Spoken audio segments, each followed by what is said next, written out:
শুভ সন্ধ্যা বন্ধুরা, এই দেখুন আমি কি বানিয়েছি। তো অনেকে এটাকে আমাদের ত্রিপুরাতে অনেকে চই পিঠা, অনেকে মেরা পিঠা, যে যেরকম বোঝেন, যে যেটা জানেন সেটাই আমি বানিয়েছি। তো এটা শুধু সবাই জানে নুন দিয়ে। তো আমি মিষ্টি খেতে ভালোবাসি না, আমার পছন্দ না। তো আমার বাকি যে ঘরে আছে আমার স্বামী অ্যান্ড আমার মেয়ে, ওরা মিষ্টি খেতে পছন্দ করে। তো কালকেও বানিয়েছি ওদের পছন্দের পুরি আর পায়েস। তো আজকে আমি বানালাম এই যে দেখুন মেরা পিঠা, চই পিঠা, যে যেটা বললেন। কেমন হয়েছে পিঠেগুলো বলবেন। তো এখন চলে আসলাম পুজো টুজো দিয়ে, তারপর এসেই গুড়িটা একটু কম হয়ে গেছে। যাই হোক, আমি আবার এদিকে দেখুন ভাতও করে নিয়েছি। তো রাতে যদি একটু ভাত খায় তো খাবে ওরা। আর এই যে দেখুন এটা এখন বানাচ্ছি। পিহু তো দুদিন ধরে কিছুই খাচ্ছে না, দেখি এটা বানানোর পর খায় কিনা। তো পিঠে বানাতে গিয়ে আমার হাতে ছেঁকা লাগলো, এই যে এইখানটায় দেখুন, এই যে এই জায়গাটায়। আর এই কড়াইটা কি হয়েছে গরম, আমি গুড়িটা ভেজেছি আমার খেয়াল নেই। তো এটাতে না আমি খালি হাতে ধরে নিয়েছি, তো তার জন্য গরম লেগে গেছে। তো এদিকে আমি একটু জল দিয়ে দিয়েছি। আজকে একটু অন্যরকম, আজকে ভাপিয়ে করব না, আজকে এটাকে ডাইরেক্ট জলে দিয়ে তারপর সেদ্ধ করব। নুন তো দেয়া আছে, গুড়িতে তো নুন দেয়া আছে, নুন দিয়ে তারপর মাখিয়েছি, তাও আমি একটু কমই দিয়েছিলাম। আর এখন এখানে আর একটু নুন দিয়ে দেব।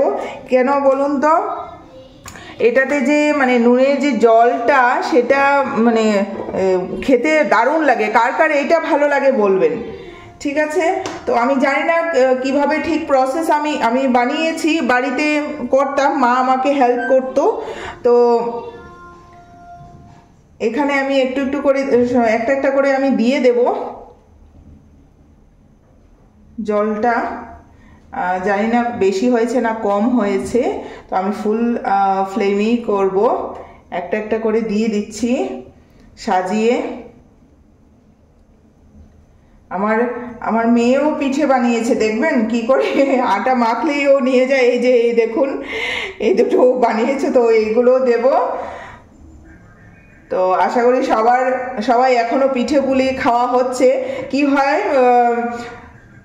আমাদের তো পৌষ সংক্রান্তির দিনে এত সবার ঘরে বলে খাওয়ার জন্য, তো এত খাওয়া হয় না। কিন্তু এখানে কি বলুন তো, এখানে তো আমরা একাই, তো পিঠেটা খুব মিস করি, কেউ আর আমাদের বলার নেই। তো যা খাই মানে নিজেরাই সব কিছু বানিয়ে।